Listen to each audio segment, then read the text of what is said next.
Hello, everyone. My 45F husband, 49M, of 23 years had an affair with a 20 years old girl since 2020. I found out this year when his affair partner gave birth to twin boys in March. Obviously we were going to divorce. We've been hashing things out since. It's been a lengthy process due to some properties in common, and we needed to get an accountant since he used the shared account for his affair.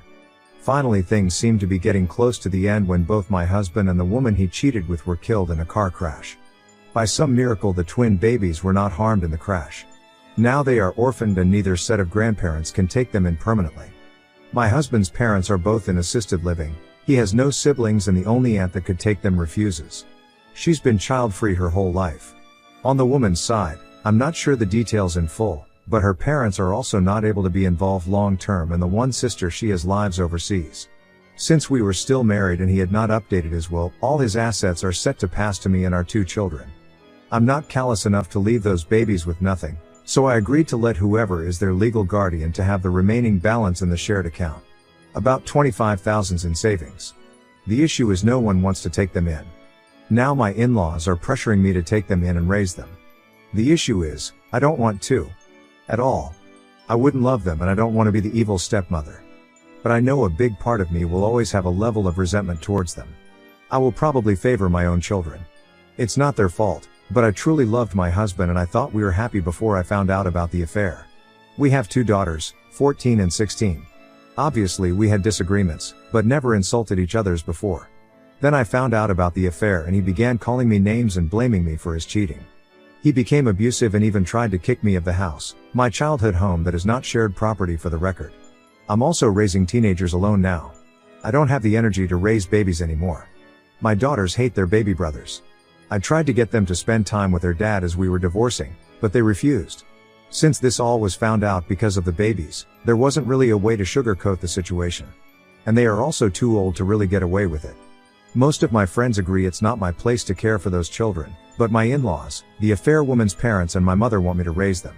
I know my mom is just having grandkids fever, but it hurts to not have her support. I have to make a decision by next week or the boys will be going into foster care. At the moment they are temporarily placed with their maternal grandparents. I feel horrible, but I am very sure I can't take them in. Wibta if I refuse to take them in? Small update. Hey everyone, this blew up far more than I thought, and I appreciate the well wishes for my girls, the boys and myself. Also for the amount of lovely people offering to see about giving the twins a good home. I might not be their mother, but it does touch me and makes me glad there's good people out there. After thinking carefully and speaking to my lawyer, reading responses, doing research, etc., I plan to speak to the grandparents tomorrow and refuse to take legal guardianship of the boys. I will let them know of the usernames of people that offered meeting for private adoptions or fostering, but my daughters are my priority. It'll be up to the twins' grandparents to decide if they'll proceed with adoption, keep them, or turn them to the state. I wish I had the mental capacity to be the person to do this, but I have two girls that are going through a lot and they need my full attention. I'll also be talking to the lawyers to figure out if the boys have any inheritance claim properly. If they do, I'll separate it and leave it to the lawyers to do what they need to do for them to have access when it's best. If they don't, I'll find a way to ensure they have access to the $25,000 I was going to give them since the beginning. I won't do more, however. My moral compass might be biased, but I don't believe I'm obligated neither morally nor legally to do more than what the word of law says. I can't help everyone and I shouldn't have to. I have two girls that lost their father, two girls that need therapy, two girls just about to get to college. They've gone through enough without seeing their mother favor the children of their father's mistress. Update 1. Hey everyone. So as I said 2 nights ago, I went yesterday to speak to the twins' grandparents. I explained my position and refused to take guardianship of the boys. My mother-in-law almost slapped me when I said that, but thankfully this was all done in a public place and my father-in-law stopped her. The maternal grandparents kept pleading for me to raise them since they didn't want to lose them. I kept saying no, and when they called me selfish, I lost it. I told them to their face the only selfish people in this mess were them and their son and daughter. Their son, my husband, for cheating and then making the divorce hell on me and my girls. Their daughter because she was a whore, I used another word, that went after a married man twice her age. I told them if I heard from them again, I would request a cease and desist. I also informed my parents-in-law that they won't have access to my daughters for the foreseeable future. I'll explain why in a bit. We were at a restaurant, but I didn't stay for the meal. I also sent an email to my lawyer so he can ensure CPS and any agency involved in the welfare of the twins is aware I'm not going to be their guardian or be involved. Then I sent an email to my in-laws with all the usernames and websites from people here in Reddit that have offered to do interviews for the twins' adoption. I won't be involved beyond this point, so please, as lovely as it is, I can't help you if you are interested in the boys. Yesterday was the end of my involvement. As for why my in-laws won't see my girls, I spoke to my daughters and decided to find out more about their thoughts before I went to meet the grandparents. My youngest refused to speak to me, which I found very out of place for her. My eldest then asked for just the two of us to speak.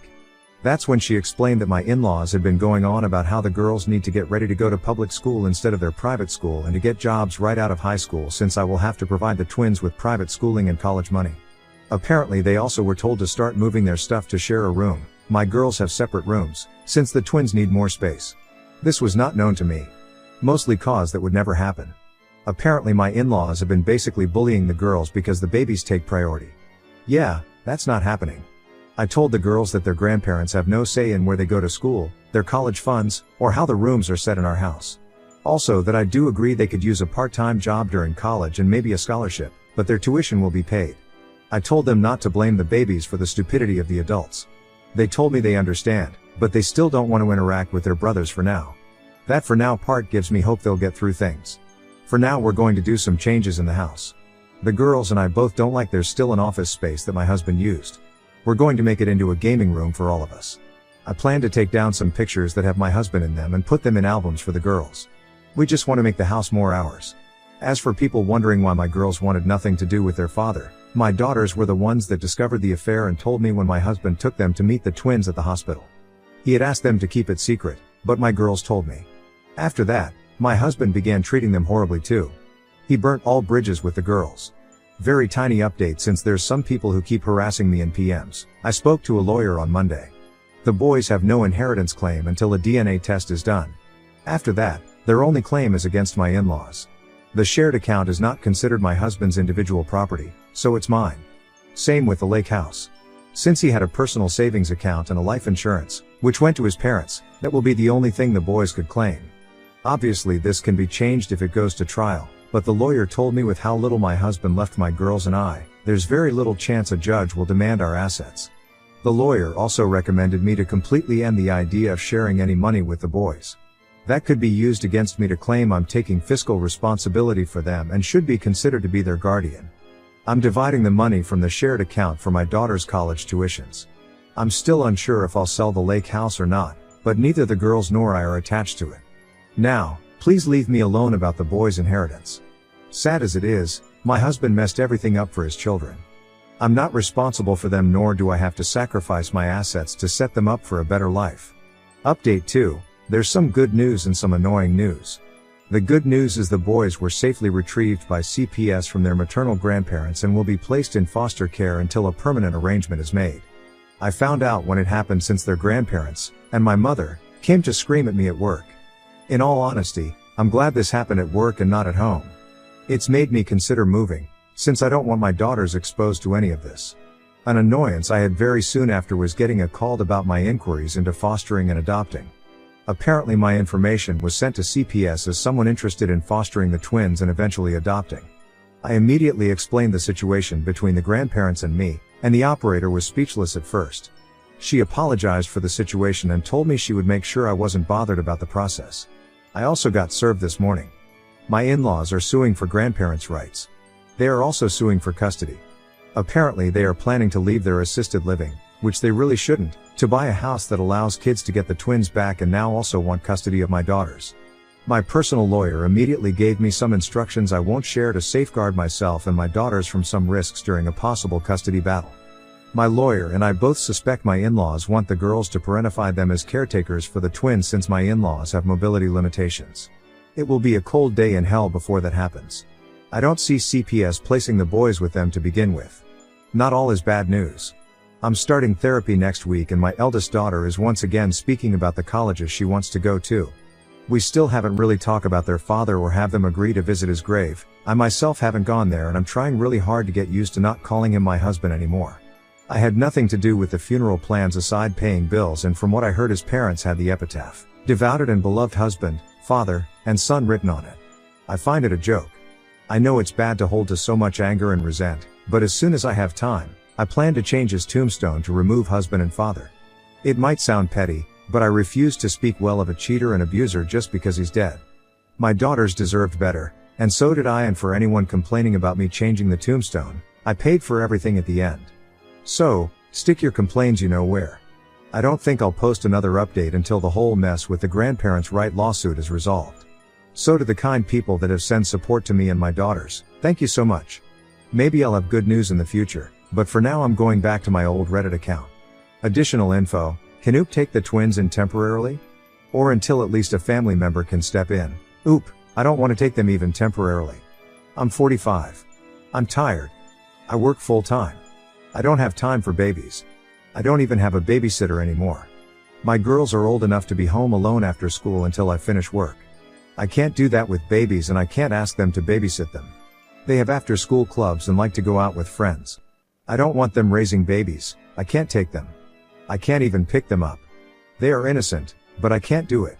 If it was reversed, my daughters would go to my cousin then. That has always been the backup plan that we had in place if my husband and I both died. I'm sorry the twins don't have that, but the more I read on this, the more I've realized I can't take those babies.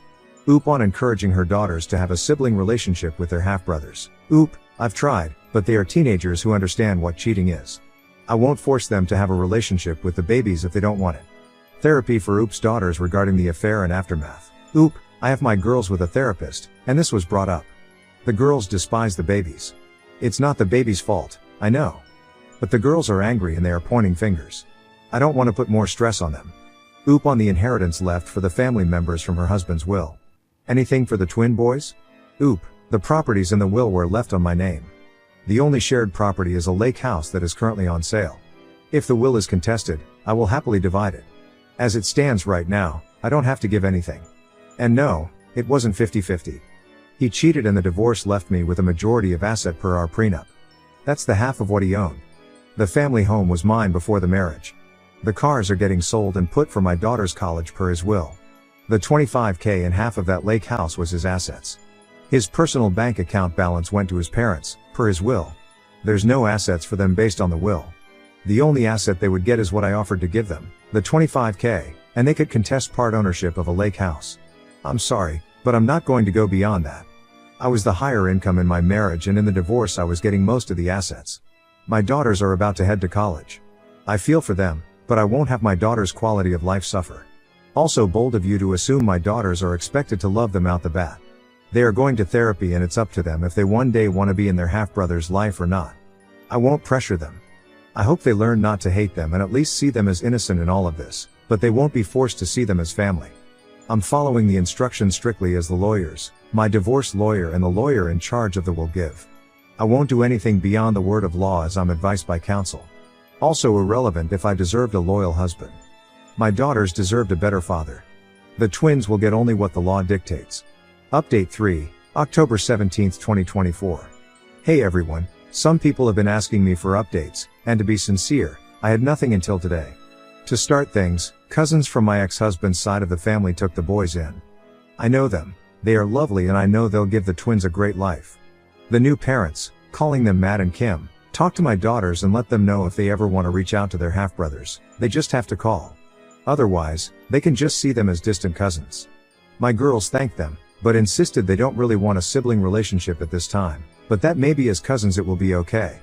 I did offer them the money from the shared account since they are family and they said not to worry since they don't need it. Kim even insisted I use that money for a vacation for my girls and I look like the living dead. They also set very strict lines with my in-laws and the parents of my ex's affair partner. They can see the boys, but they won't be seen as grandparents. This apparently caused a big fight with the AP's parents. Matt and Kim then cut them off. Again, threats of suing for grandparents' rights were thrown around, but it went nowhere. That's how I found out why the AP's parents couldn't take the boys permanently. The father is a convicted felon in an abuse case.